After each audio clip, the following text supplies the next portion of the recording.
Welcome back to the True Life Podcast. We are here with a very incredible man. He's a producer, a performer, a comedian, a podcaster, a magician, a speaker, a storyteller, the one and only Jed Doherty. Did I leave anything out there? No, you're embarrassing me. I hope someday I'm going to figure out how to do something good so I don't have to do all that stuff. Well, you know what? I've taken a look at a few of your sites, jedley.com and readingwithkids.com, and I think you figured out how to do quite a things really good. But it's an interesting journey. Maybe you could tell people a little bit more about yourself and how you got started.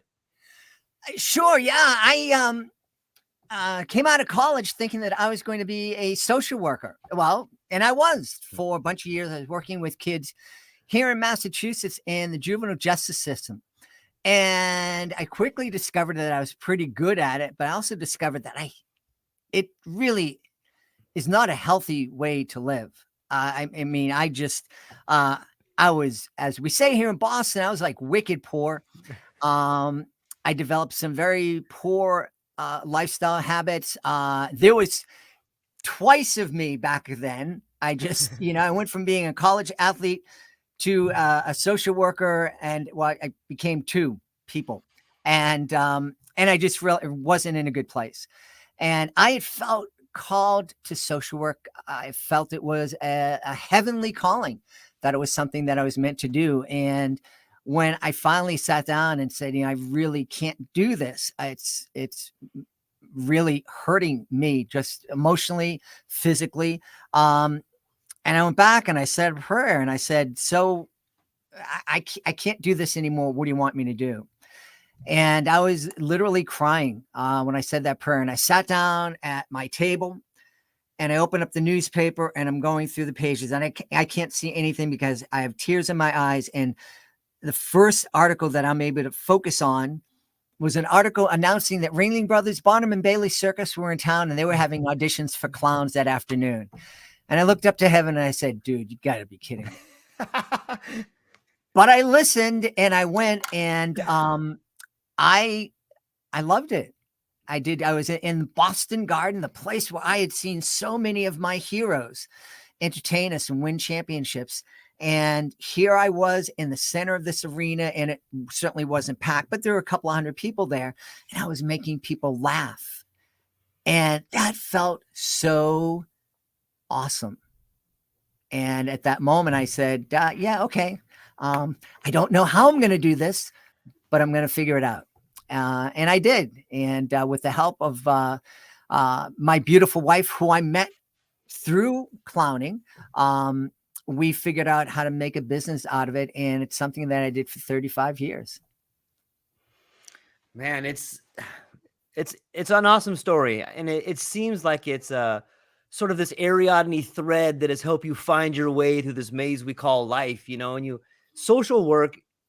Gosh, I've been around some situations that have been very disturbing, but also rewarding. And it seems like sometimes those rewarding situations, they come from heartache.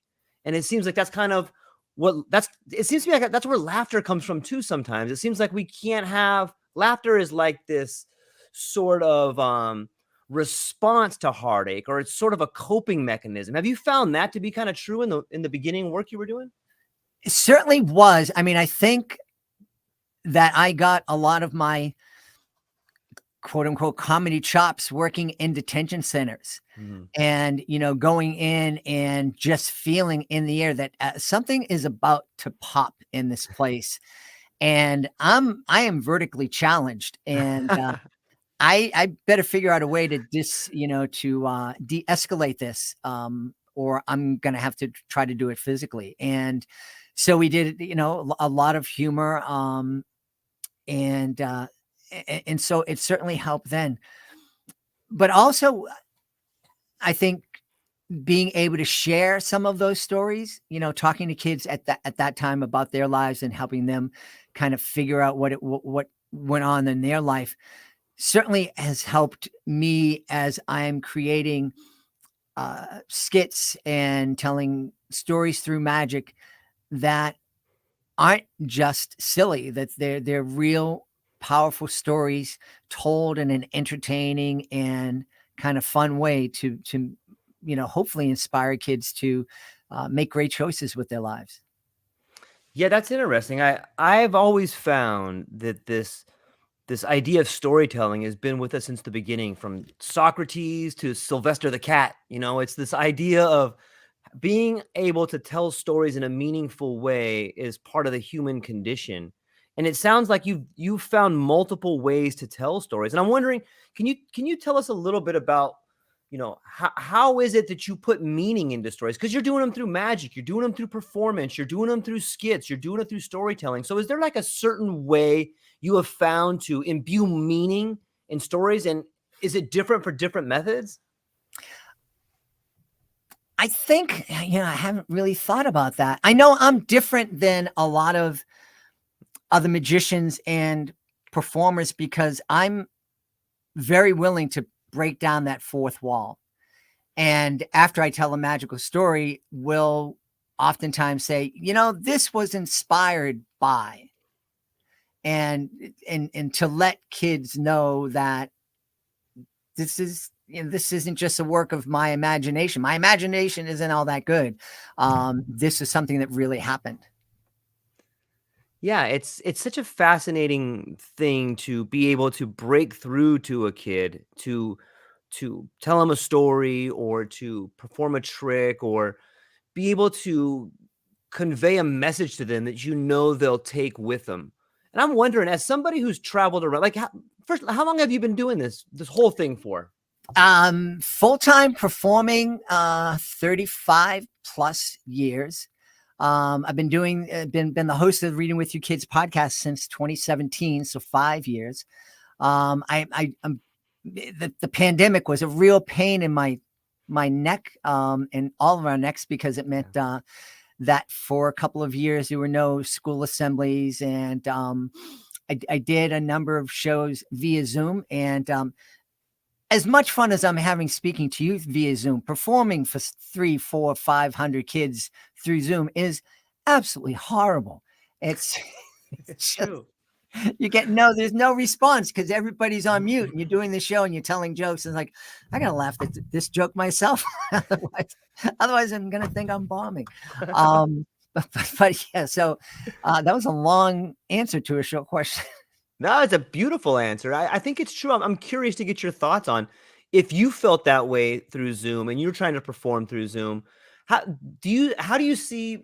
I'm willing to bet the same thing was true for kids through Zoom. Like, I have a daughter who was around 7 that time, and she was going to school online. And it's this weird age where it's you kind of know the computer, but you kind of don't. So the parents kind of have to be there, but they kind of shouldn't. And much like you said, like there is this sort of relationship that happens when you're next to me, when there's this felt presence of the other, when I can see you physically, I can see your face, and I can feel your emotions and stuff like that. And that seems to be gone through Zoom. How do you think that changes education? Or like, can you see how it's changed your relationship with kids since this whole digitization has gone through?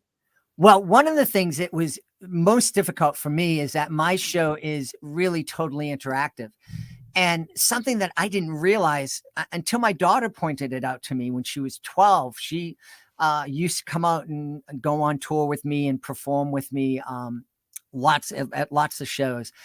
And she said, as we were driving home one day, she goes, you're different in that you're not up on stage like most magicians saying, look at me, look at how cool I am. You bring kids up on stage. They seem to do the magic trick. So you're all about saying, hey, look at this kid. Look how amazing this kid is.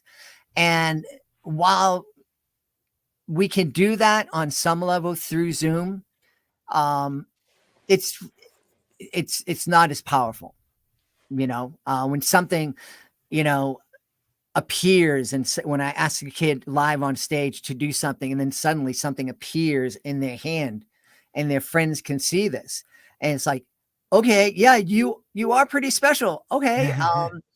You just lose a lot of you can't do that when you're doing through Zoom. As for education, I have to take my beautiful wife just retired from teaching after 34 years. And the last 2 years were spent, of course, mostly remote. And the thing that was most frustrating was that a lot of public schools were trying to reinvent the wheel. They were trying to take what they were doing in class and do the exact same thing through Zoom, when there are people who figured out this online learning. There's been online schools K through 12 in colleges for at least a decade, and it's very different than the way you teach kids in class. And I got it on March 17th when, we said, okay, we're going to be out for 2 weeks and then we'll be right back to normal. I understood when the schools didn't, feel a need to reach out. But I was pretty clear back in April of 2020 that this was going to be a long haul and the kids weren't going back to school for a long time. And at that point, still, it didn't seem like anybody said, hey, let's pick up the phone and see how these other folks have been doing it. And maybe we can replicate that instead of banging our heads against the wall, which is what so many people had to do. Yeah, I agree. It's a very interesting time to see how quickly the world is changing and to see the ramifications of those changes in almost real time. I was watching one of your videos, and I just want to share with the listening audience a little bit about it. I'll try to paint him a picture here. And Okay. So Jed is on stage and he is performing this magic trick. And he's got this bag and he brings up this adorable little girl on stage, and there's this bag and this bag is empty, and this girl, Jed allows her, he puts the magic in her somehow. He imbues the magic in her and she makes this egg appear in this bag. But what the most magic part to me, like, it was a great trick, and maybe I can get you to flesh it out a little bit more in a second. But one of the most beautiful parts that I thought about it was after the trick, everyone started clapping, and you reached over to that little girl and you said, wow, all these people here are clapping for you. Doesn't that make you feel beautiful?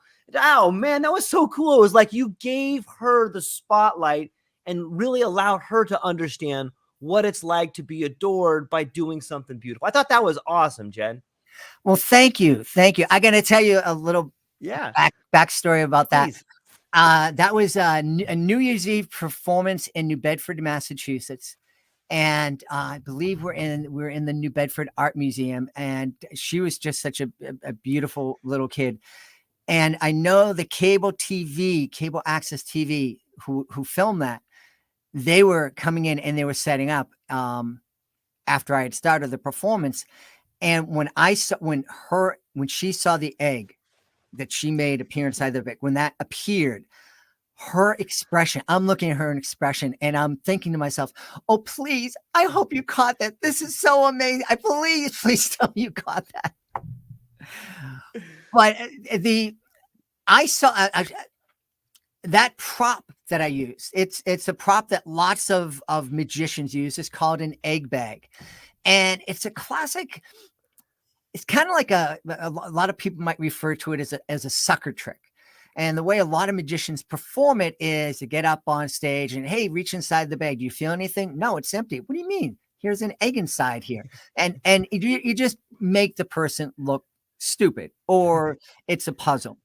And I was down in Washington, D.C. at Al Cohen's magic shop, classic magic shop. And I was there with my beautiful wife and my newborn son. And I walked into the shop and I said, hey, do you have something here that I might not have seen? And the man behind the counter said, yes, we have an egg bag. And my first thing is, I know what an egg, I don't. But he showed me this, and it was different because there's a mesh. The front part of the bag was made of mesh, so you could see into the bag. You reach your hand in, you could see that it was empty. And then when the egg appeared, the egg appears in the bag. And he was demonstrating to me, oh, you can still make them feel silly and turn it around and hide the egg underneath it. And I saw it, and I goes, I want that.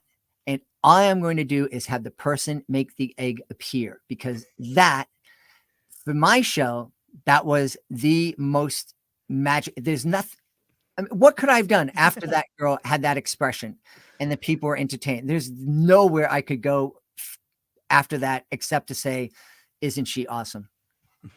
Yeah, it was beautiful. And I think it was a great look into not only what one man can achieve, but what one magician can achieve, and how magic can steal the hearts of not only the crowd, but like that little girl will remember that forever. You know what I mean? Like those are the kind of things that I think we as older adults or people can create memories in the lives of children. And I think you might be doing that as well with your other website, readingwithyourkids.com. Can you tell us a little bit about that and how that got started? Sure. Again, divine inspiration. I had been doing a podcast, a parenting podcast, and it was okay. But I was interviewing psychiatrists and psychologists and counselors, and I actually fell asleep during one of my interviews after doing it for 2 years. And I said, okay, time for this to end.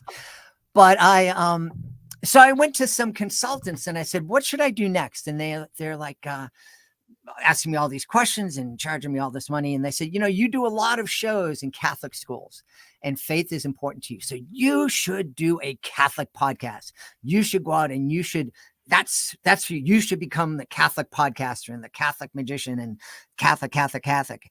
And I was all set up for that. I had a domain set up and a website, and I was about to push the button, but I said a prayer and I said, oh, you don't want me to do that? Okay. And, and I thought a little bit more, and I thought, the relationship that I have and my beautiful wife has with our 2 adult kids was the foundation for that relationship was built when they were on our laps, when they were infants, and we were reading with them every day and having conversations with them and asking them questions. What do you think about this? And what do you think should happen next? And what do you want to read? And I know that the fact that we're able to sit down and talk with them and spend time with them, it all goes back to the fact that we did all that reading together through the time that they became independent readers up until middle school. And then, when they hit middle school, we shifted from books to watching TV together and talking about and doing the same thing, hitting the pause button. What do you think's happening? What do you think's going on? Having those conversations. So I realized that's instead of trying to spread the gospel that these consultants thought I should do, that God really wanted me to share that secret, that reading with your kids is so vital and so important and so awesome, because it just it's great for the kids, but it makes you feel so good. You spending time with your kids, your grandkids, your nieces, your nephews.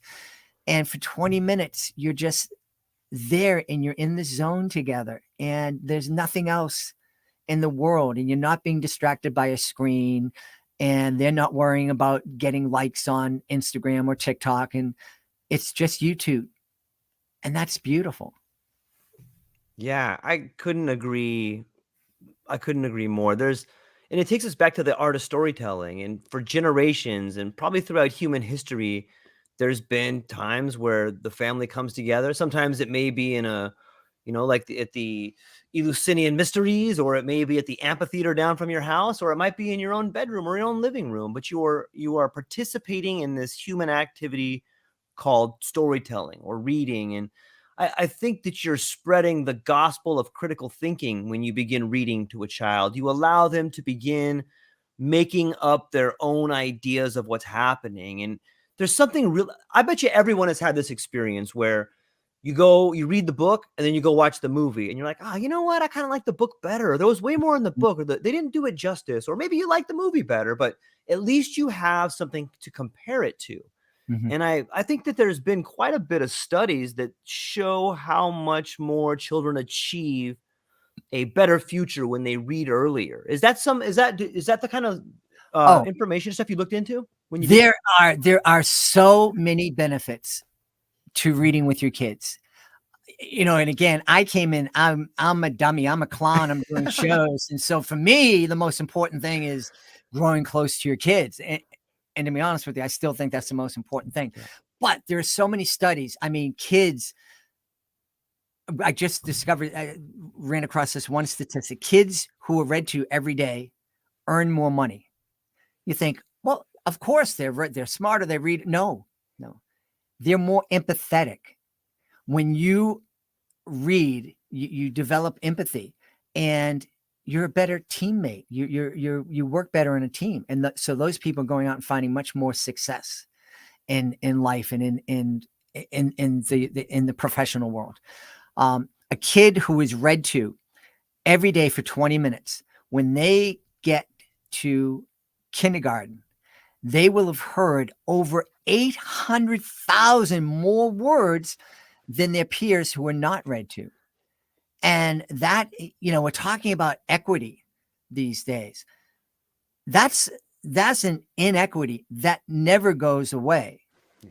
And because, when that kid who wasn't read to starts kindergarten, when my kid starts kindergarten with this peer,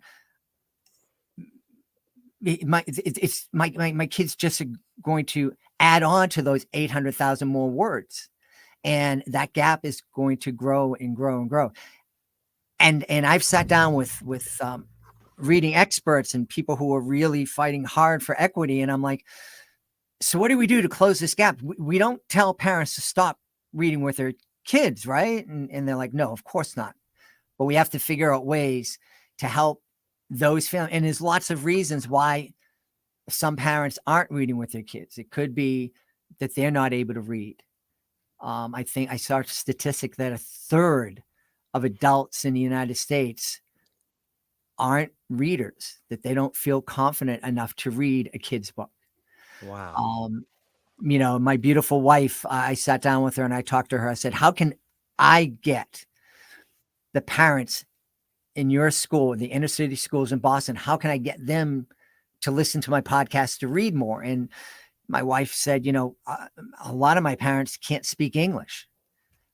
They're working 3 jobs to be able to afford. I don't know what it's like in Hawaii. Rent in Boston is obscene. Yeah. And, a single person has to work 2 or 3 jobs to afford an apartment. I truly don't know how people are affording to live. But so there's all these different things that are getting in the way of a lot of families reading with their kids. And one of the things that I'm hoping to do as we move forward with the podcast is to figure out ways to support those parents, to give them more opportunities to read. A lot of, we talk about one of the things we discovered is that having as few as 20 books in the home, it greatly increases a child's chance of going to university.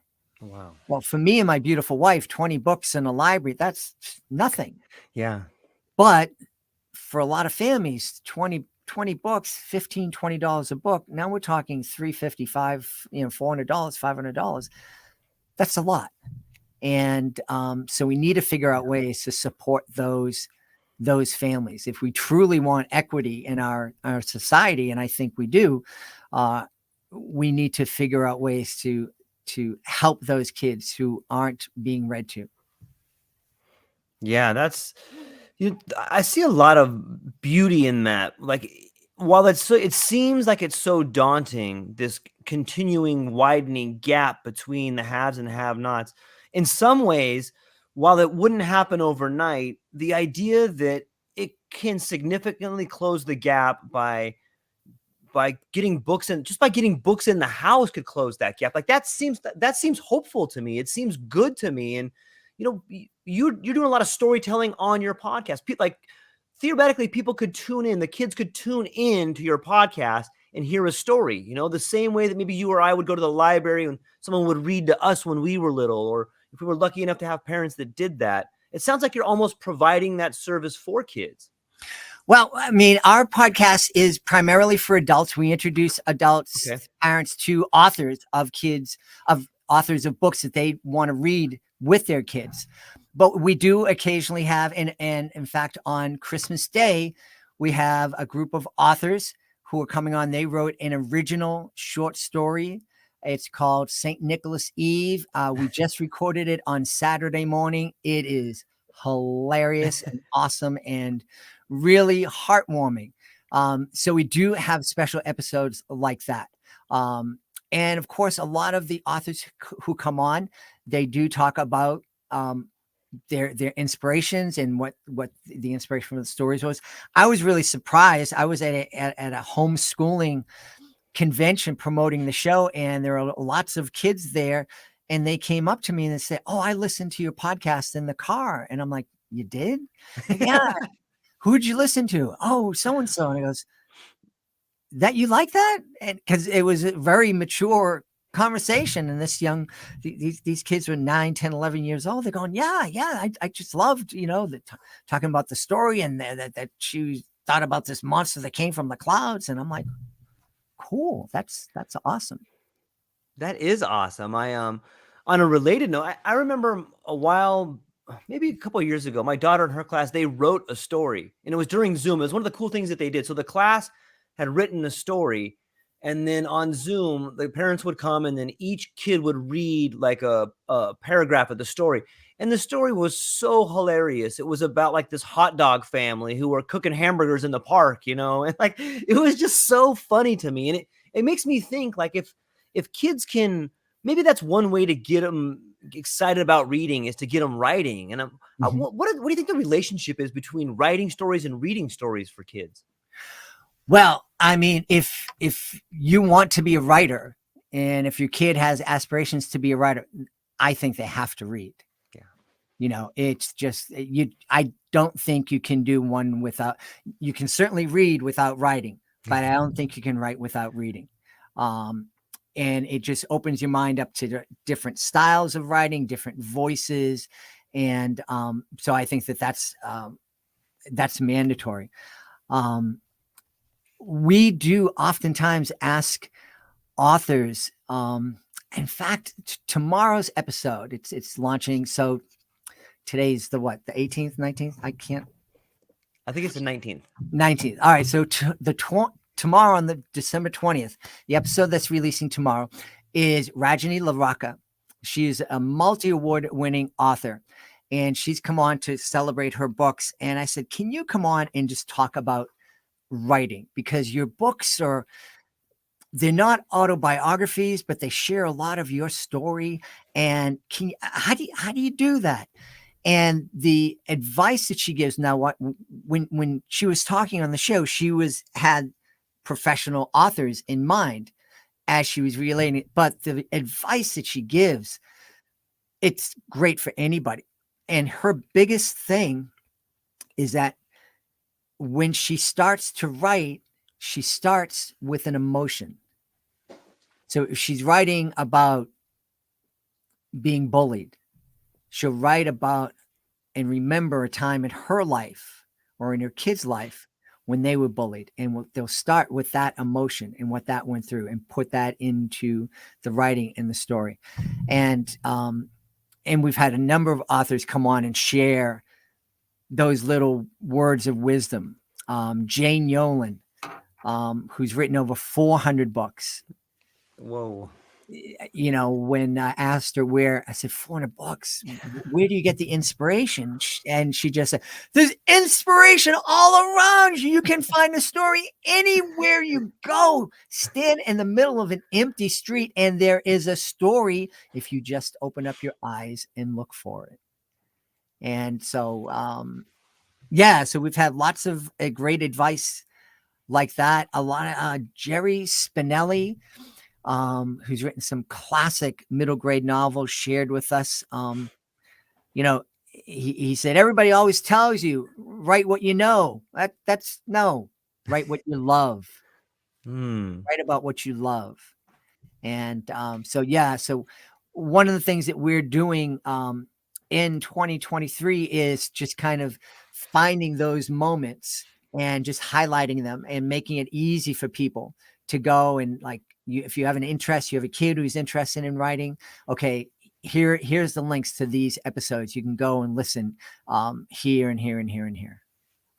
Yeah, that's amazing. Those are some really, I'm going to have to go back and listen to those. Those are some really good advice from some people that are clearly far down the path. This idea that there's always a story somewhere, this idea that you should start from emotion. It's, after hearing it, you're like, yeah, that's probably why they're so successful, is because they have these insights like that. It's fascinating to think about. I often wonder, what the relationship is between emotions and stories and meaning. And it must be interesting for you to if you started off as a social worker, you were probably just surrounded by emotions, and maybe not the best emotions, but it almost seems to me some of the best stories start at the corner of heartache and depression, and then they move their way through. Or like, what are some of the most memorable people you've had on to tell their stories? Well, by far the most memorable, for a number of reasons, was LeVar Burton. It was early on in the show, 2018. We might have been on for a year. But the reason LeVar came on the show was my son texted me one day out of the blue, and he said, "Hey, you should have LeVar Burton on your show." And I texted him back and I said, "Yeah, I should have $1 million in the bank, but neither one of those things are going to happen." But then after I sent that text, I thought, what have I got to lose? And so I did a little research and found a contact and reached out to him. And a day or two later, his wife wrote back and said yes. And he came on and he was so gracious, so inspiring, and such a, I mean, talk about a performer. I mean, just, it was my first time creating content with, an award-winning Hollywood actor and somebody that I've looked up to for a long time. And I've enjoyed his performances. I remember I said, "What was the inspiration for you? What inspires this love of literacy in you?" And he just went, "Chad, my mom, every day I would see her with a magazine or a book and she would talk to me about it." And I'm like, and I'm like, this is gold. And I was also thinking, this guy is good. Great story.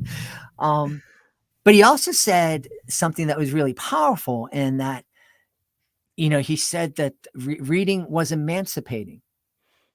And that when we help a kid learn how to read, we give that kid the ability to go out and to think for themselves, to explore things for themselves, to not be dependent on somebody else to tell them how to think or what to do.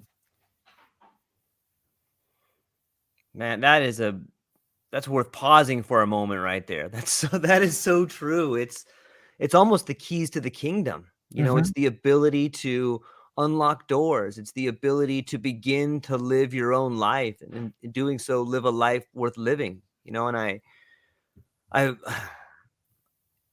man, I got to stop from it. That's beautiful. It is a very liberating thing to read. And I've never thought about it like that. Another part I've never thought about was what you said earlier about how many words a child can be exposed to fundamentally changes their future. It makes sense. It makes a whole lot of sense. I heard a stat a while back too, Jed, that said, when kids go to school, it's not so much the school year that increases the gap. It's the time between school years. So if one kid is going off for the summer and they're reading or they're traveling or they have two parents at home, they're exposed to so many more words. They're exposed to so much more. And then maybe like me, I had a single mom. And so my summer was probably different than other people's summers, but they said it's that gap in between. So when the kid goes from first grade, they're about equal. And then second grade, the kid during the summer learns a little more. And then by fifth grade, those gaps in between the school years have become so great, it's almost impossible for the kid who hasn't been exposed to so much to catch up to the one that has. Yeah. I'm curious, have you kind of seen something similar like that when you were doing social work, or do you see, maybe your wife has seen it in education as well?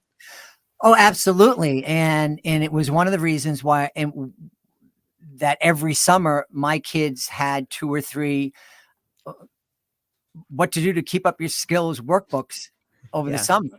And they loved doing it. It was a lot of fun. Anytime we bought them software to use in the computer game, all the games that they played were learning games. And yeah, there is that. Yeah. You can see the kids who, I mean, it's the same thing in sports. If you have two kids who love basketball and one kid goes to basketball camp over the summer, if they're, start off and they're reasonably, equal in terms of talent, and one kid goes to basketball camp for 2 or 3 weeks and comes back in the fall, there's a real good chance that he or she is going to have developed more skills over that time. So it just makes sense. You're mentioning social work. One of the biggest regrets I have in social work is my kids had a big age range gap. If I had a 10-year-old and I had a 10-year-old, my goal was to get that kid back into school. If I have an 18-year-old, my goal was to help that kid get a job. And I was told that I was pretty successful and I had great relationships with most of the kids that I worked with. One of my clients, after I left the field, invited me to be his best man at his wedding. He had a very, very small wedding in his house just as the piece came over. And afterwards, people giving him cards, and they're like, oh, open it up, read the card. And he's standing next to me. He goes, "You read it." I goes, "No, they want to hear you." And I realized at that moment something that I hadn't known. He wasn't able to read. And that was not part of my mandate. But the minute that happened, I knew that the first thing I should have done with him and with all of my clients, was to figure out whether or not they could read. And so I think as a society, I think we've dropped the ball on a lot of kids. Malcolm Mitchell was on my show. Malcolm Mitchell is a former New England Patriot, world champion New England Patriot. Well, not yet. But he was on one of the Super Bowl winning teams, and he came on the show. He is now a literacy advocate and a children's book author. And he told me that when he arrived at college after, great career in high school, and then he gets to college and he's recruited and he has all these scholarships, and big man on campus, big guy, not afraid of anything. He sits down in this class and the teacher starts asking kids to read aloud, and he becomes terrified because he remembers at that moment that he can't read. Wow. And here he is in college. And he went back to his dorm, and over the next year or two, taught himself how to read by reading kids' picture books. And thankfully, he did that for himself, and he changed the trajectory of his life. But it shouldn't have happened. He never should have arrived at high school without somebody saying, "This kid can't read. Yeah, we need to help him." How does that happen, Jed? How is it because we don't want to admit that the education there's not enough funding in education? Is it because we're lying to ourselves? Like, how does that happen? How can a kid even get into middle school without being able to read? To be honest with you, I've no idea. I know that school systems, there's a lot of pressure, from state governments, from federal governments, a lot of mandates that are not funded, a lot of mandates that aren't thought through. I know that most schools are loath to keep a kid back. And in some cases, they're not able to keep a kid back. And so we have, in a lot of places, what's called social promotion. And kids are just, you're 12 years old, you need to be in 5th grade. It doesn't matter that you can't read or do math. Just go to 5th grade and just be quiet. We'll push you through. And I don't know why that's happening. Teachers are heroes. They're working really, really hard. Even the ones who are paid well aren't paid enough. And they have all sorts of pressure on them. If I knew the answer, I'd share it. I'd wave my magic wand. and make things different, but I don't.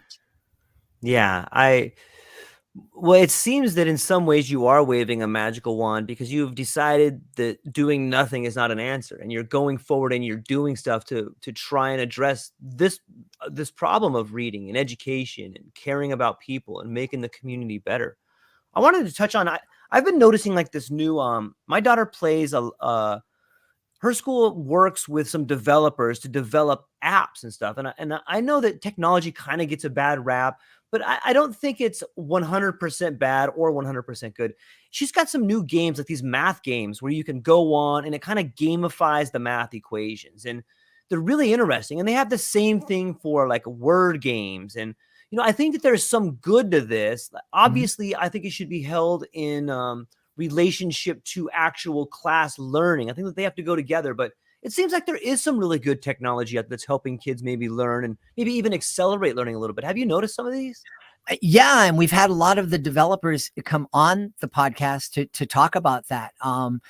We have we published over 1,600 episodes since 2017. Wow. So there's a lot of content. That's a lot. That's a lot. And so I think that there's, as I mentioned, my son played learning games, on computer way before there was streaming games. There were no Mortal Kombat and all. I don't even know the name of the games. But when my son was growing up, it wasn't about shooting and Mario Brothers. It was, let's do this learning game here. And I think technology can be fantastic. And I think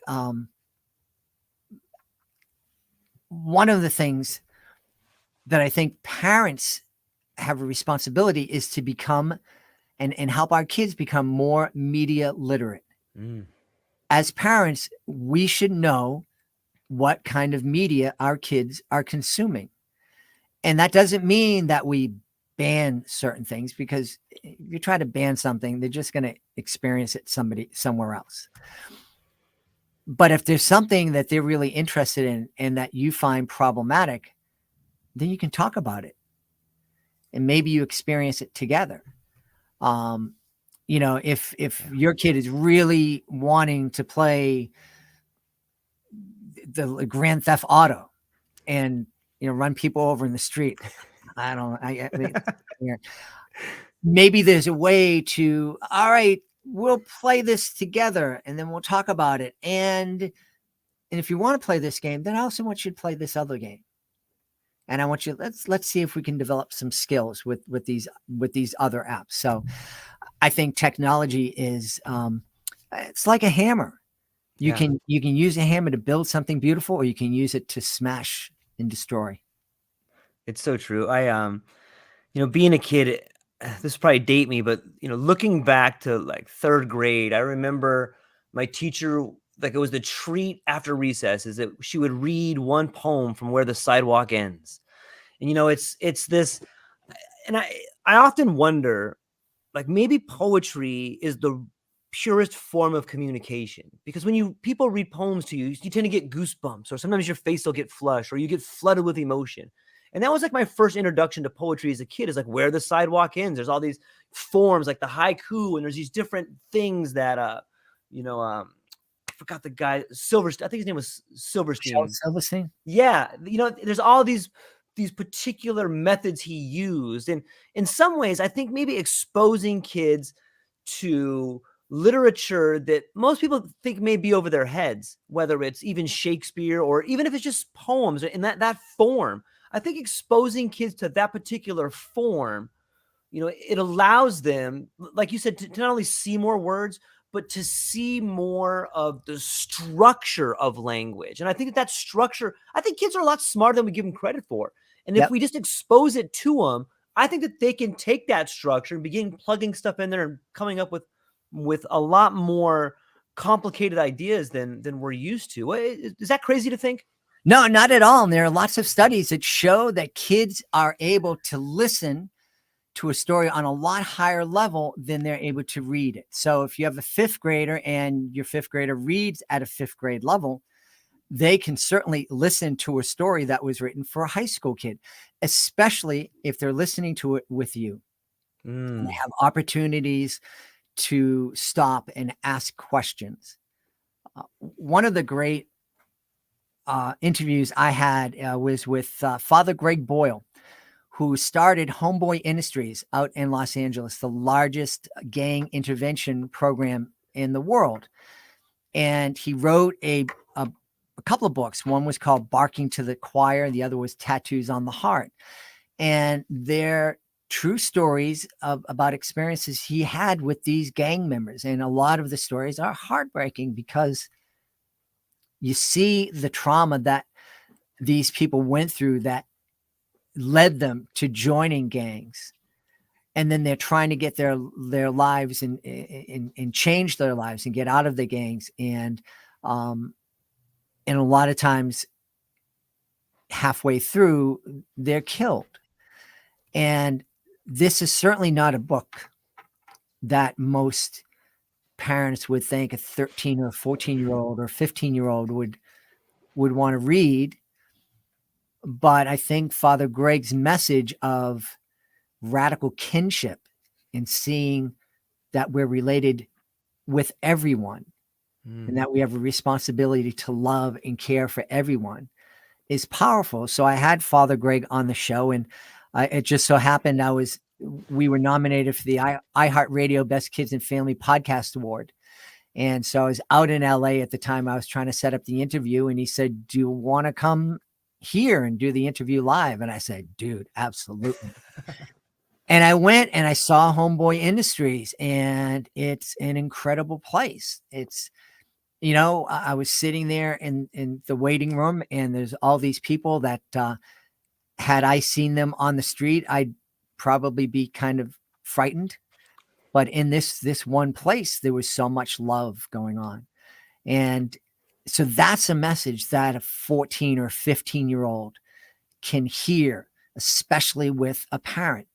They can understand that. And that's one of the things that Father Greg and I talked about is that, yeah, the language is rough, especially when you're listening to an audiobook and you realize that this is a Catholic priest reading that. But, but the message is real and it's powerful. And so I really encourage parents to, especially as their kids get older, to grab audiobooks and listen to those audiobooks together and talk about them. It can really spark some very powerful and meaningful conversations between you and your kids.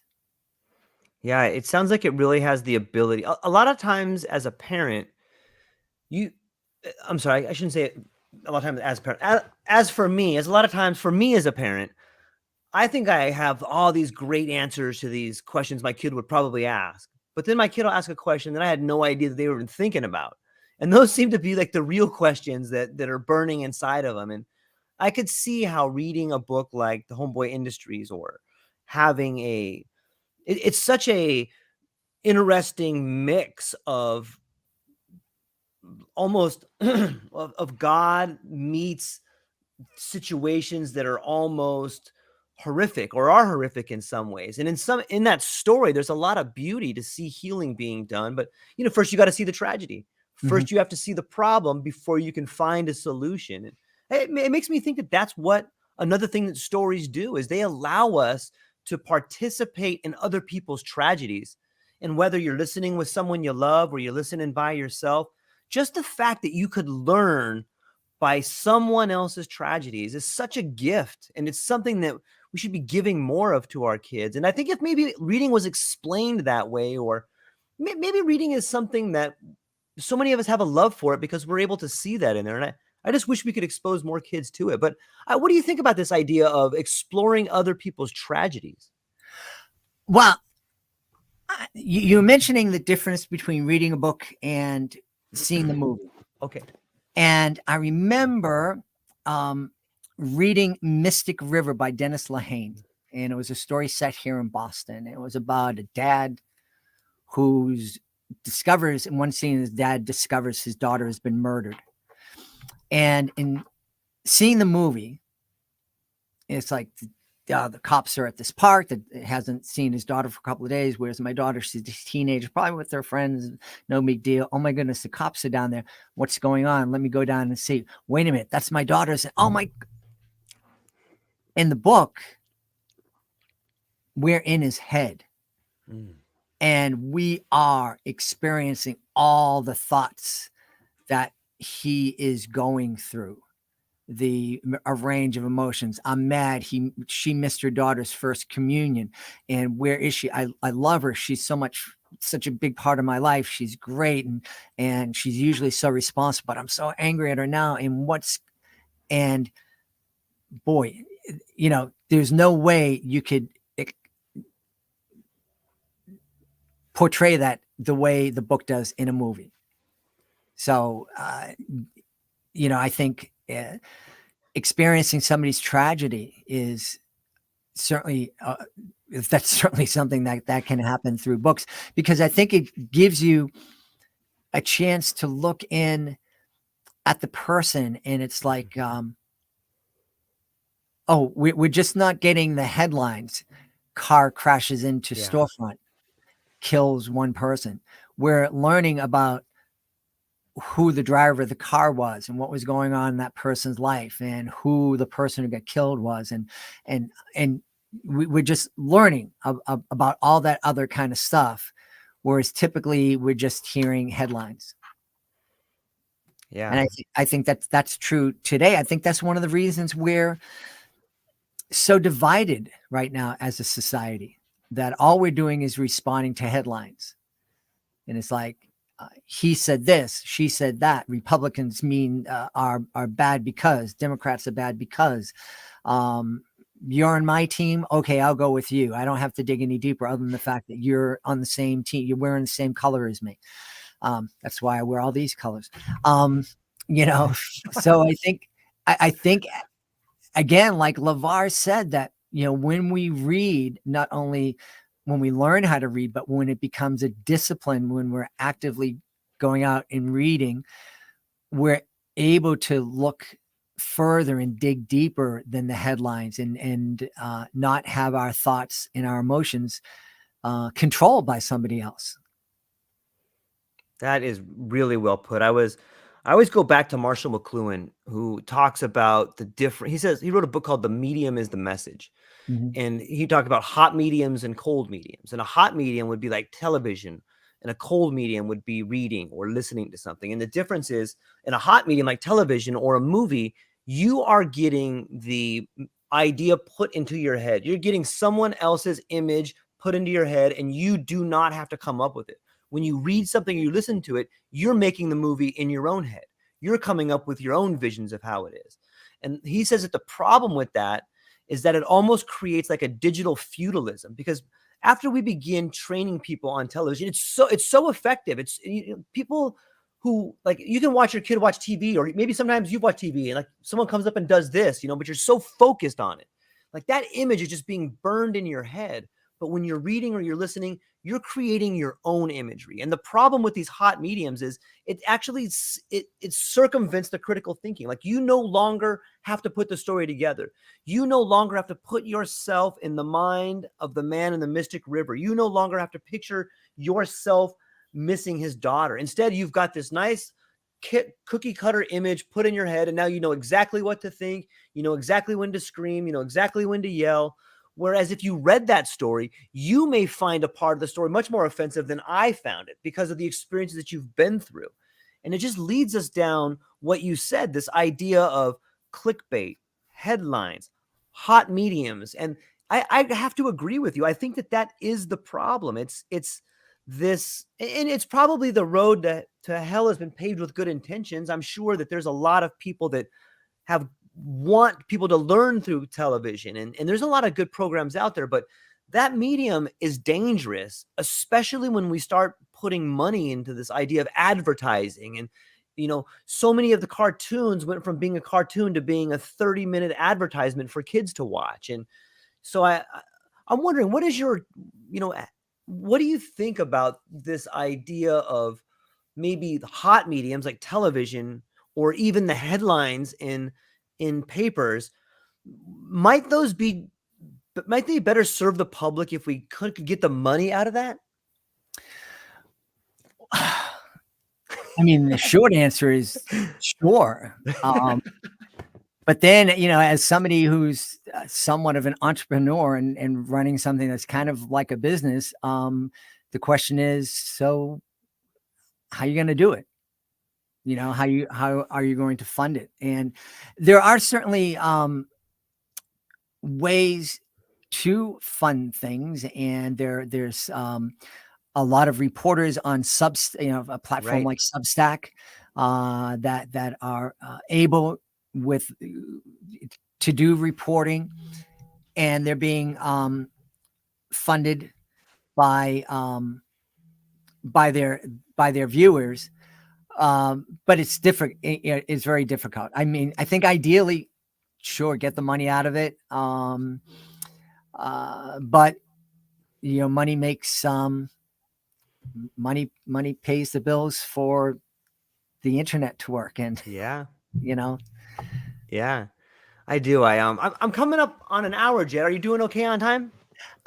Well, my beautiful wife's trying to call me. Her brother's having some kind of medical, hopefully not any medical emergency, but Well, you should talk to her. I can have you come back and we can talk more. I'm having an absolute blast, and I'm a talkomaniac, so I could talk to you for another hour and a half. But all right, why don't you just stay there? Yeah, Because absolutely. you're obviously going to edit this, right? We're streaming live right now, but Okay. that's fine. If you want to take a call, then I can talk to people while you take a call, and you come back. Okay, so how do I shut this off so you don't hear me I will talking? mute it over here on my side. Cool. Okay. Ladies and gentlemen, so we are here with Jed. I wonder what you guys think. I have been going down this rabbit hole of hot and cold mediums, and I really do believe what McLuhan was talking about is this idea of digital feudalism.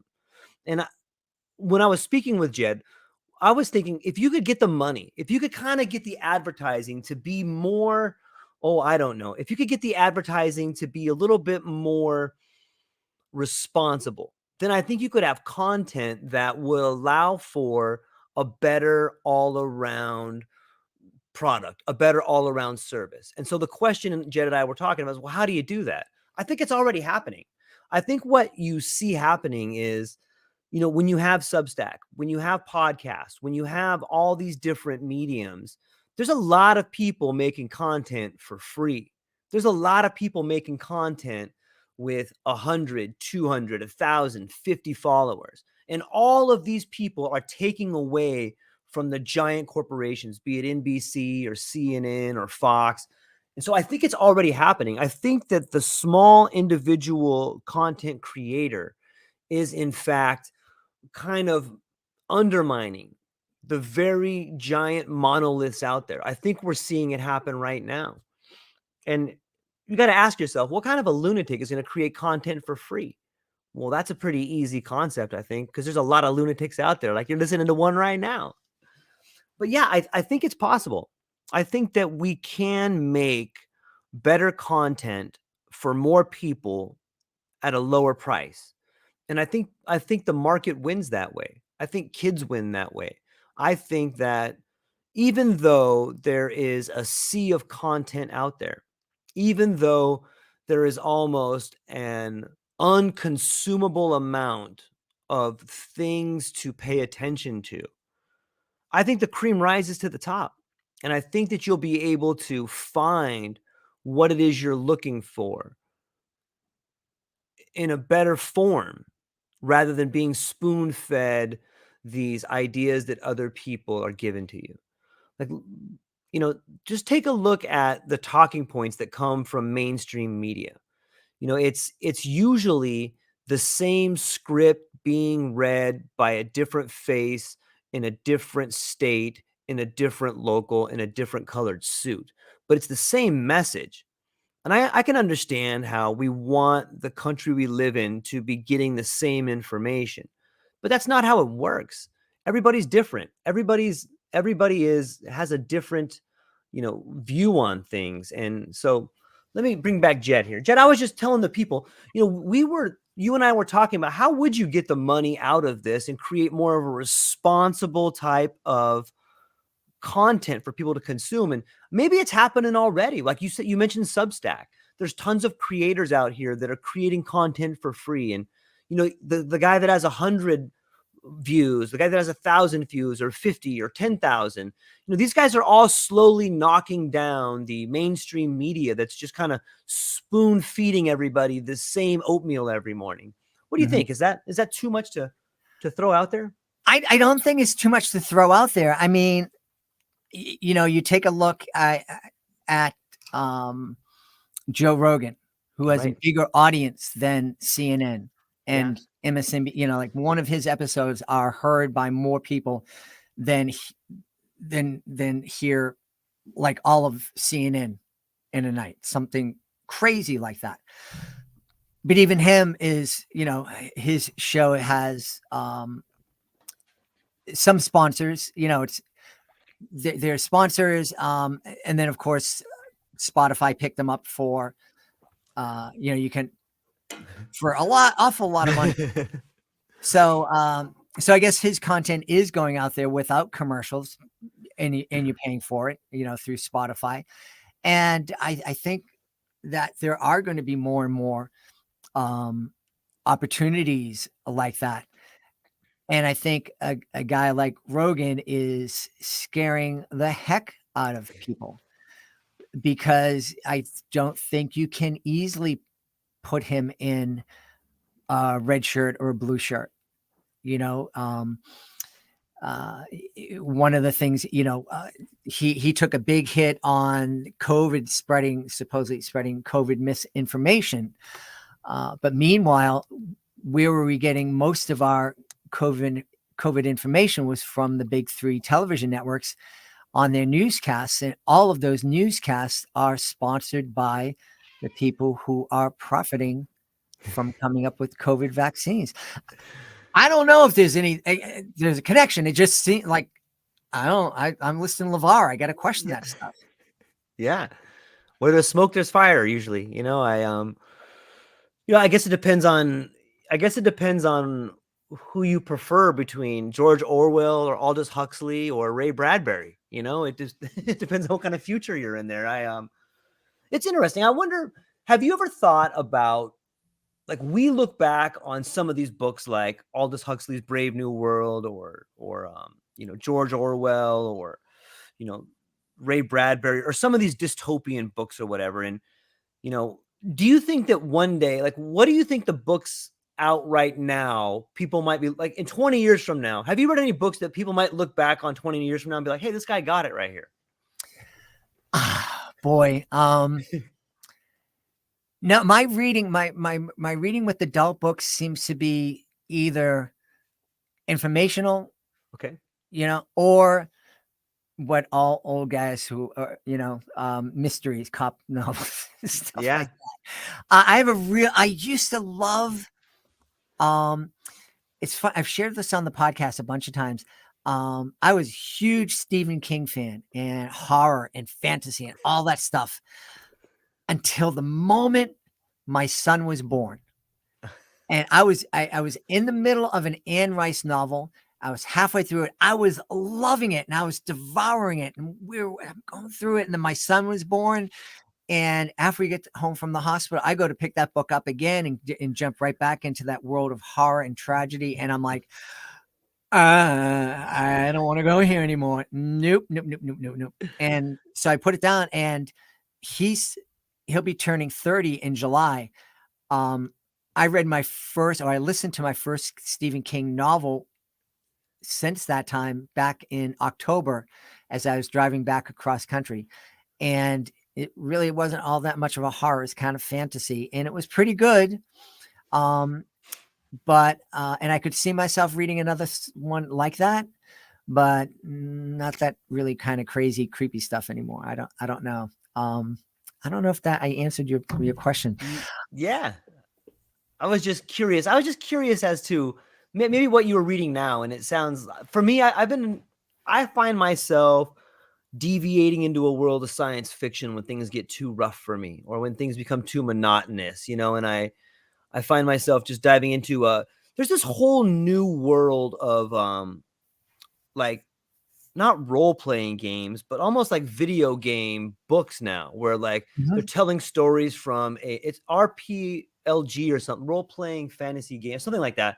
It's like I found myself like I first listened to one, and I'm like, this is interesting. Like they're talking about a book from a video game point of view. It's like this whole new genre. Have you read any books like that?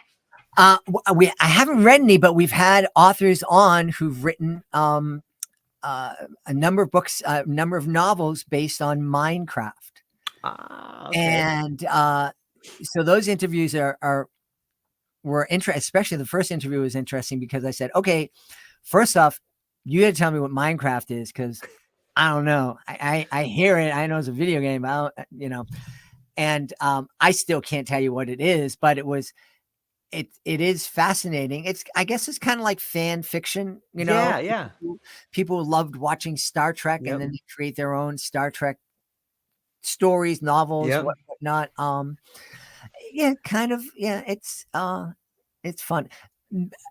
I don't know if I can get into the video game novels, because I'm just not a video game. My interest in video game kind of stopped at Yeah. Pong. I had Atari. I had Atari back in the day.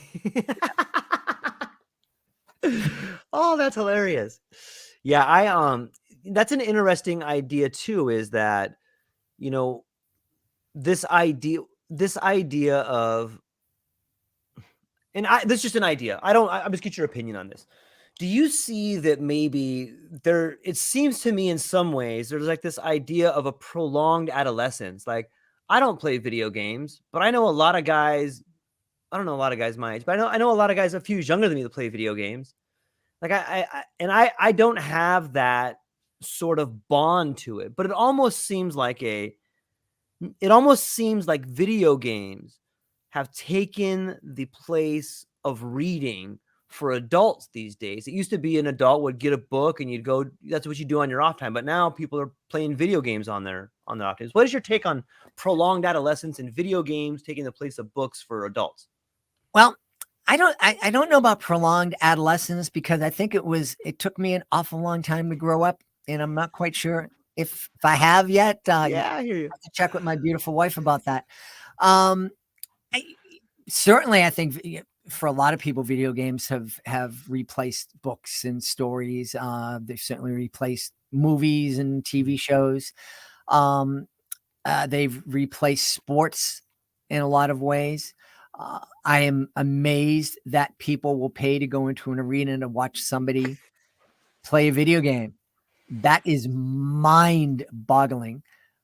But probably when I was a kid, my dad was, mind-boggled that in 8th grade I wanted to go watch Bruno Sammartino and the rest of the guys in the WWF.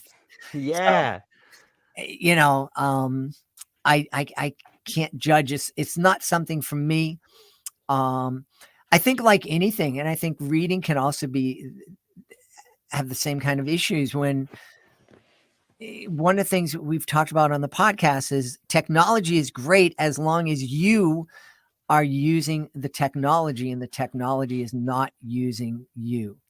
And I think that can be true of technology. I think it can be true of video games. I think it can be true of sports. And I think reading, I think that some people get lost in reading where they're not interacting with the real world, and it's like, oh, I'd rather live in this world than out there, because that's scary out there, and I have a little bit more control over here. My life isn't in a place where I can judge anybody else's life. I just have to worry about what's going on in my life. Yeah, that's well said. And I see a lot of, after hearing you say that, I think I can see a lot of similarities. Like in some ways, a really good video game has a really good storyline, and you get to participate in that storyline with it. The same way you could imagine yourself in someone else's shoes in a book, so too can you get to visually see yourself in a video game making real life or sort of real like decisions. So I think there's a lot of similarities there. And it's definitely difficult to beat the visuals, especially with this idea of virtual reality or augmented reality. I'm curious how, maybe there could be a synthesis of the two. Maybe, my family recently went to this Van Gogh museum where you got to go into the museum, and it was like they put up the pictures and stuff, and they marketed it as if you were in the painting, even though you weren't in the painting. But I'm wondering if something could be similar for like a book.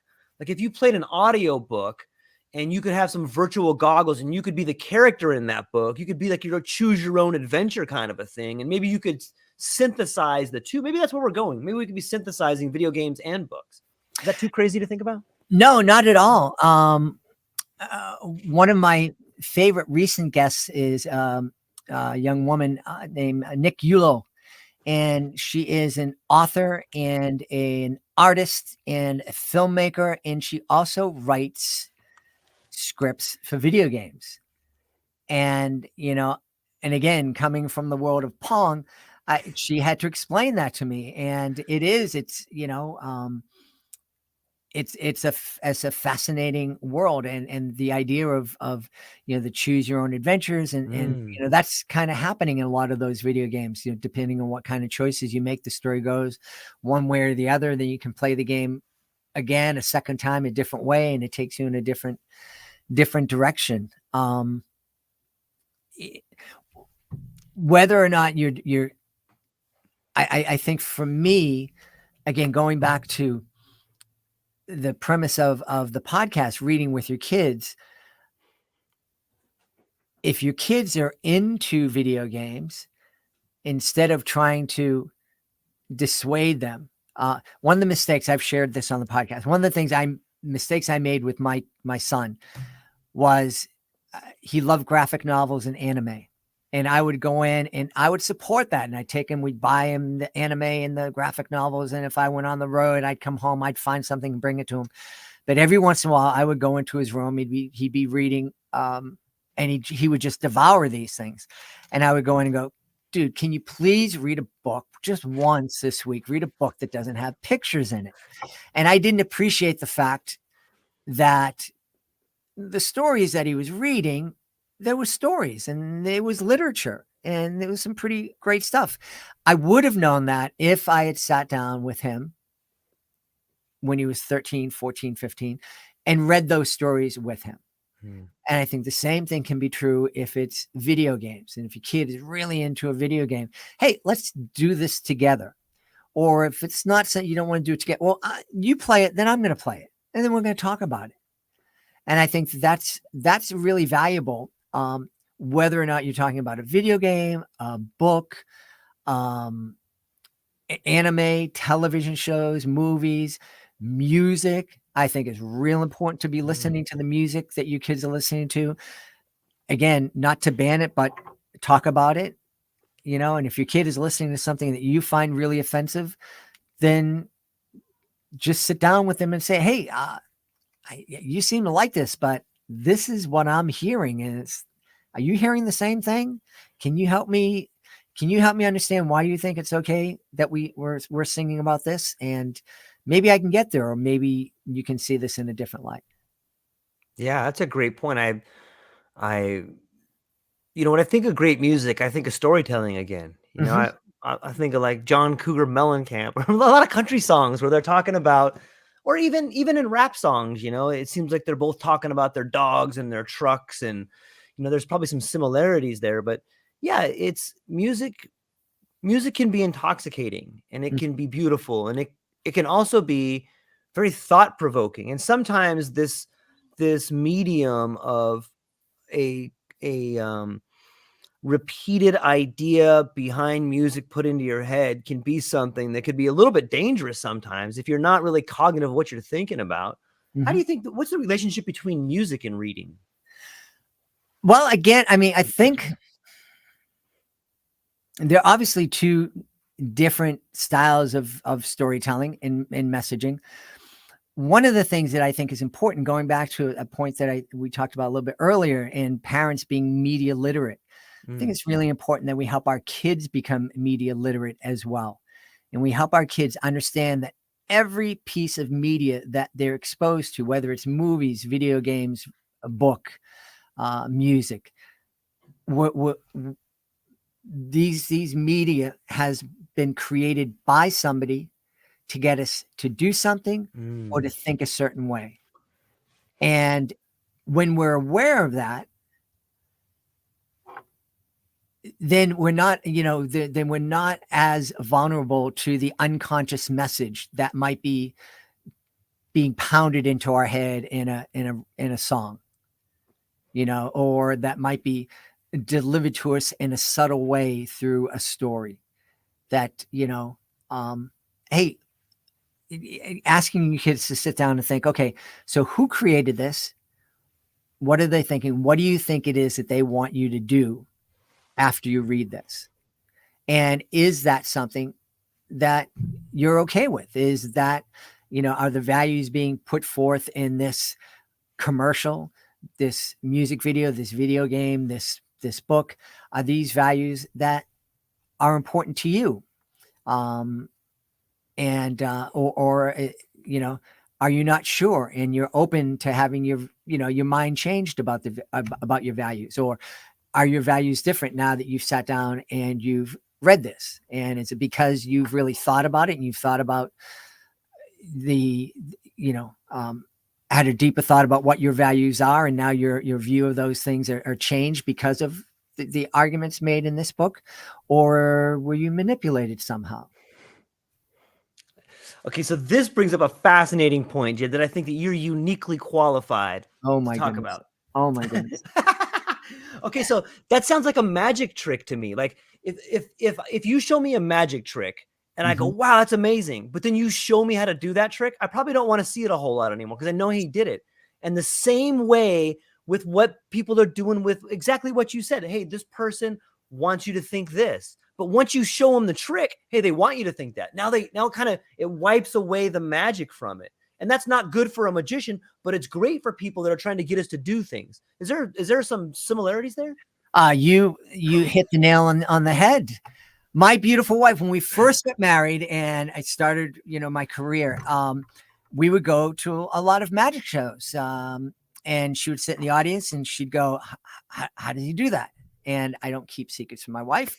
I would just say, do you really want to know? And she would say, yes. And I would say, okay, this is how it's done. And she would always go, damn it. Don't tell me that anymore. And so I don't. She also doesn't ask anymore. But yeah, unless you are, an aficionado of magic and of technique and whatnot, then yeah, when you learn the secret, it's like, oh, okay, it's not so much fun anymore. I think when we arm our kids with that knowledge that, hey, this person just didn't wake up one morning and decide to just write this and, fill the world with flowers. There's a purpose behind this. This publishing house decided to publish this book because they thought that this topic was hot and they could sell a lot of books and make a lot of money out of it. That's okay, but just be aware of that.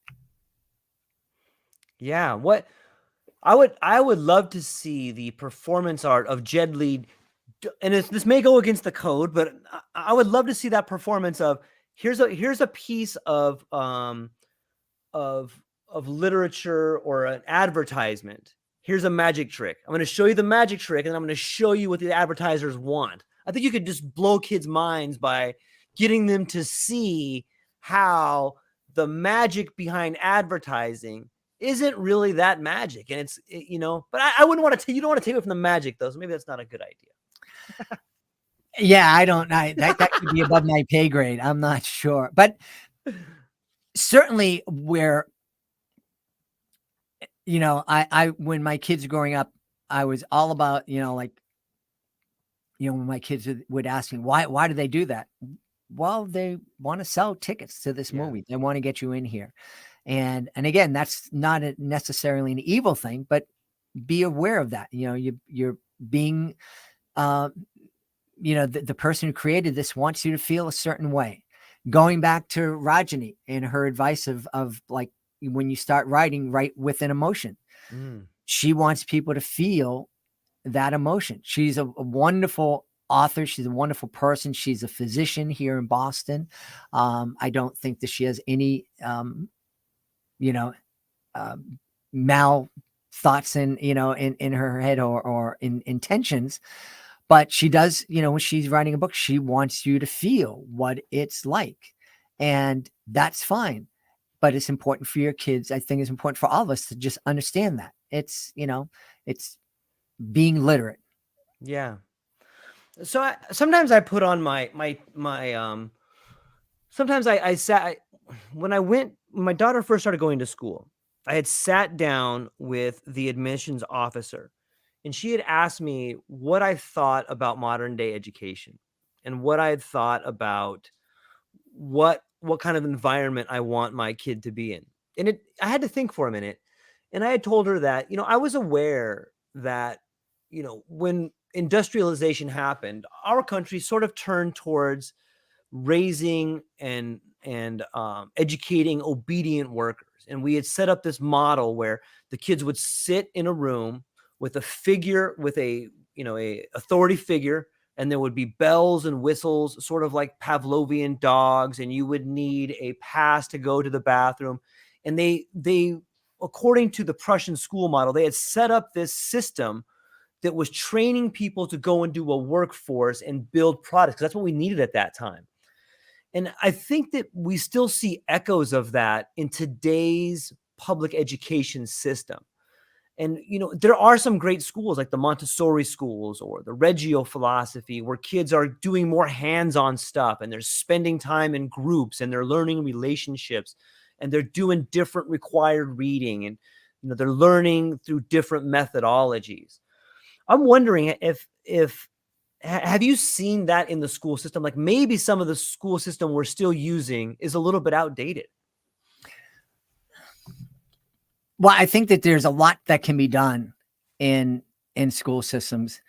Again, I think, especially if you're talking about public school system, I think that in a lot of ways, certainly individual teachers, their hands are tied as to what they can and they can't do.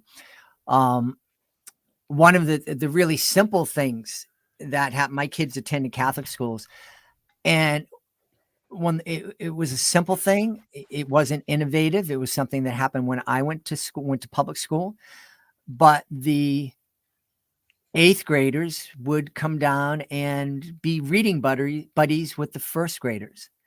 And there'd be one-on-one relationships, and, they would read to the kids and listen as the 1st graders read back to them. They would develop a friendship. The 1st graders loved it. The older kids loved it. It really made a bond within the school, made it much more of a family setting. When the kindergartners or 1st graders would go through the hallway and they'd see their reading buddies, the big kids, that's my pal, and wave to them. And it was a wonderful thing, but it can't be done in most public schools because we don't do that. We don't have time for that. We need to do, this in this box and that in that box.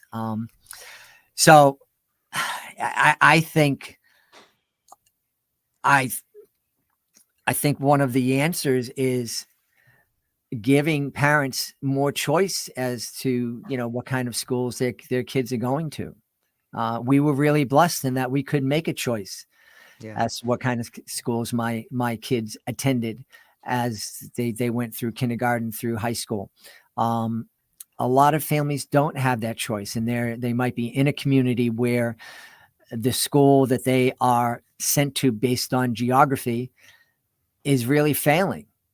And it's failing for a number of reasons, and there's no one directly to blame, but there's also no real solutions in the foreseeable future. Maybe it's going to change after 10 or 15 years, but what's going to happen to those kids in the meantime? So I'm just giving you these long-winded answers to simple questions. No, I love it. Like, those are great answers, and I admire what you're doing, and I admire how you think, and that's why I'm asking. I find it fascinating, and I think we share some similar passions on building a better future through education and reading. And I guess since we're going down this philosophical mindset, I happen to believe that there's a lack of spirituality. Now, not everybody believes in the same type of God, whether it's Akua or Muhammad or God or Buddha. Like there's so much beautiful lessons people can learn when you have a connection to spirituality.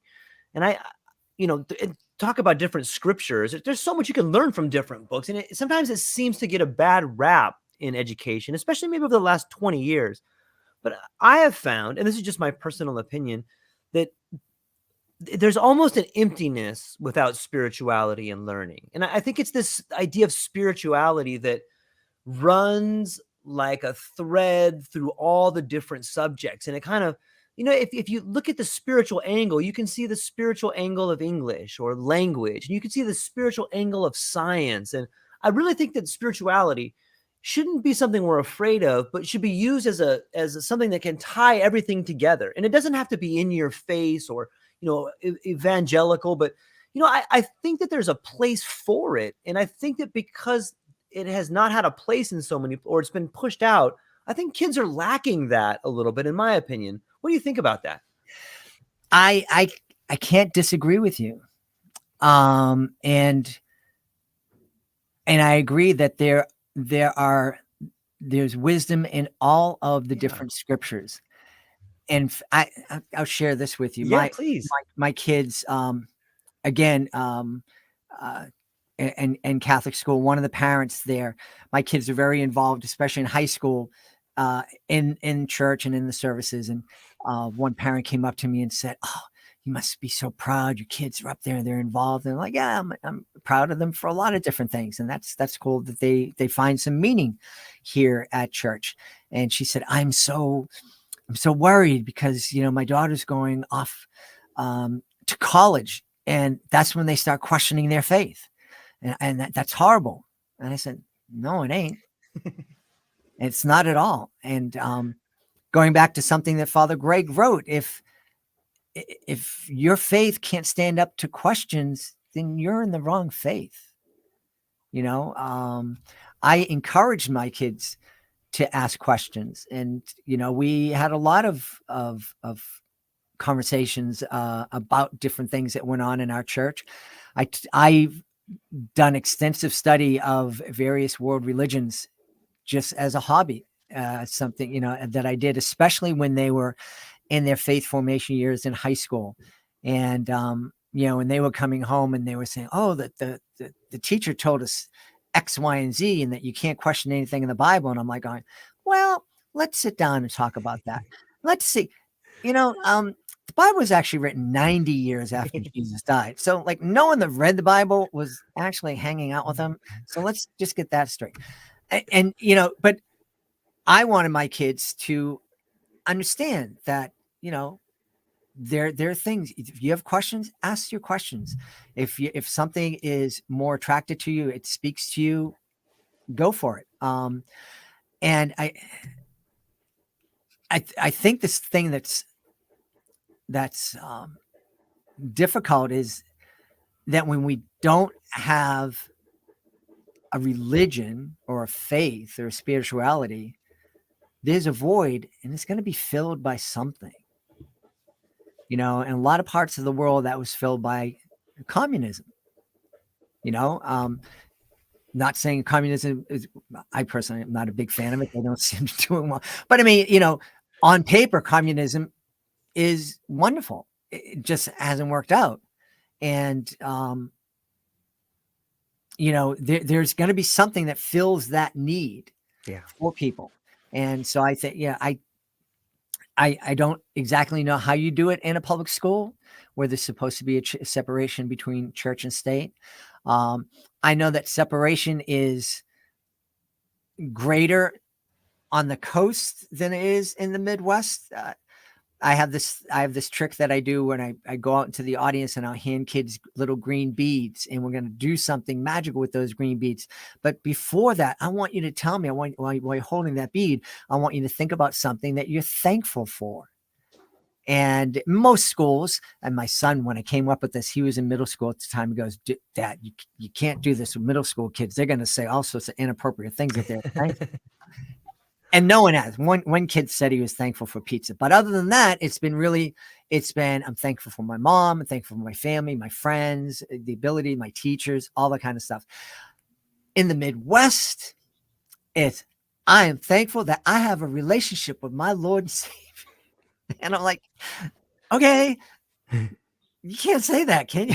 And the teacher's like, oh, that's fine. I'm like, okay, fine. So I don't know how you do. I mean, I don't know how you do it without kind of influencing, someone, a teacher up there. Like, oh, my brain just kind of stopped thinking here. I apologize. It's a tough question. And I don't think anybody has the answer. Otherwise, we would have solved the problem. Yeah. And maybe it's maybe it's not a question for the country to decide. Maybe it's a question for each individual to decide. And so there is no answer. Yeah. Yeah. And I think it's definitely a question for parents, and something parents should want to talk about. And I was very much the high school that my daughter attended was an international high school. And one of the things that they did have a world religion course there. And I was very excited about that because I wanted her to know about Hinduism and Buddhism and Islam and all those other faiths and religions, because I think that there are truths in all of those scriptures. Yeah, I forgot where I read it, but I once heard that the great scriptures of yesteryear are like fingers pointing to the moon, but everybody gets caught up in the finger instead of what it's pointing at, and like being in Hawaii, I was born and raised in Southern California, and I kind of lived over in Caucasian acres. And so when I moved over here to Hawaii, I was just, I was submerged in a myriad of different cultures, and the Filipino culture and the Japanese culture and the Chinese and the Hawaiian. And all of a sudden, I turn out being the minority. And one thing I've learned by traveling and putting yourself in situations that you're foreign to is that you learn a lot about who you are and where you're from. And I got to learn how much I didn't know. And there's so many different cultures that, you had mentioned about your child, not questioning some biblical texts. And then you had mentioned, well, this was actually written by so-and-so. And so one thing that I want to underscore there is this idea that, translation means interpretation, and we interpret things so much different. And when you translate a word, you translate an idea, and sometimes you translate a vision. And, one little change up here can have radical changes way down here. And it's just, it's so fascinating. And I feel so fortunate to get to be in a position where I can learn and travel or get to talk to cool people. And before I got to do any of that, I got to read. And I think reading leads you down these paths of thinking, and it leads you to such a rich environment. And that's why I want to say thank you to you, Jedley, for going out and helping kids read, for doing what you're doing, for being a producer, being a performer, a comedian, a storyteller, helping kids read and traveling the country and doing it. I think you're doing amazing work. And I love talking to you, and I'm having a great time. But as I'm landing the plane here, I would like to know, what do you have coming up? Where can people find you? And what are you excited about? Oh, I am excited about a lot of different things. Again, I'm really excited about people listening to Rajani LaRocca tomorrow on the podcast. It's available. You can find it on our website, readingwithyourkids.com. We are on, as I'm sure you are, Georgia, Spotify, Amazon Music, Apple Podcasts, and about 100 other different podcasting platforms that I haven't even heard about yet. Just get an email. Oh, I'm on such and such. And I'm like, I don't even know what that is. And, but it's cool. So anywhere you find your podcast, you can find the Reading with Your Kids podcast. Excited to be able to do some more live performing, getting back into schools. I'm approaching 100 years old. So the idea of traveling around and doing three or four shows a day is awesome. And I love it. Dragging my equipment in and out of a school 3 or 4 times a day ain't not so much. So I'm happy that I'm going to be touring again and performing, and also happy that it's not necessarily going to be 200 or 300 shows a year. It's going to be a more manageable number. Like you, I love the fact that I'm doing a podcast. It is such a blessing to be able to speak to so many amazing people. I mean, I'm sure you've experienced this. It's like, oh, I had the woman who is known, and my mind just went blank, but she is known as her deepness. Fabien Cousteau, the son of Jacques Cousteau, who's a famous oceanographer. He worships this woman, and her team reached out to me and said, "Can we be on your podcast?" And I'm like, dude, yeah. And so I got to sit down with her for half an hour and talk to her about the ocean, and and it's like, she shouldn't be talking to a dope like me. I don't know anything, but she's willing to do it. And again, authors and psychologists and guys like Father Greg and you, and it's just, I just feel so blessed at this time in my life. I'm really excited. We're going to be celebrating our 6th anniversary in February. Oh, one thing too, if two new things that are happening in the new year. One, we have this new companion project that is for kids. It's called Drawing with Your Kids, and it's going to be a YouTube channel. We're also going to have a website, drawingwithyourkids.com, and beginning in the new year, we're inviting illustrators to come on and give a quick little lesson of how to draw a character from their book. And we already we've recorded 4 or 5 of them, and they're amazing. Nick Hulot, who I mentioned earlier, does one of them. Lauren Castillo came on and did it. We have a number of other illustrators who've said that they're going to come on. As we say here in Boston, I'm wicked excited about that. I'm also, George, you can probably relate to this. As a podcaster, I get stuff in the mail. People want me to check out their book or whatever. And so what we'll be doing at live events, we've been giving some of these away, or doing a giveaway on the podcast. In 2023, we're going to be trying to change the trajectory of some kids' lives. And so instead of doing a 1 book here, 1 book there, I mentioned earlier that having as few as 20 books can greatly enhance the chance of a kid going to university, having those 20 books in your house. So instead of giving 1 book away at a time, each month, we're going to give away a little library of 20 to 30 books to one family. And I'm really wicked excited about that. We have a local supermarket here, and our neighborhood is going to help us launch in January, and we'll have all sorts of information where parents anywhere can sign up and maybe win a little library of 30 books. And, for a family living, paycheck to paycheck, that could make a huge difference in someone's life. And I'm really excited about that. Yeah, those are all awesome. And it is life-changing, and it is exciting, and it's cool to be a catalyst to do that and maybe change the trajectory of someone's life. It's amazing what a dedicated person can do if they're willing to take a chance and do it. And I'm excited to talk to you, Jed. I feel thankful, and I'm truly thankful for what you're doing. And I look forward to the show tomorrow, and I look forward to going back and listening to some of these podcasts that we had talked about. And I look forward to the future and talking with you more in the future and being a part of anything I can do to help. So thank you for that. George, thank you so much for having me on your show. Talking to somebody in Hawaii, it made me warm, because it's like 28 degrees here in Boston today, and it ain't warm at all. And so you warmed up my heart. So thank you very much for that. Yeah, it's it got kind of cold today. It got down to like 69. So don't even say that. Don't even. My friend lives in Orlando, and he does that to me. And sent me a text this morning. Oh, it's freezing. It's 55. And I'm like, dude, I'm gonna drive down there and kick you in the butt.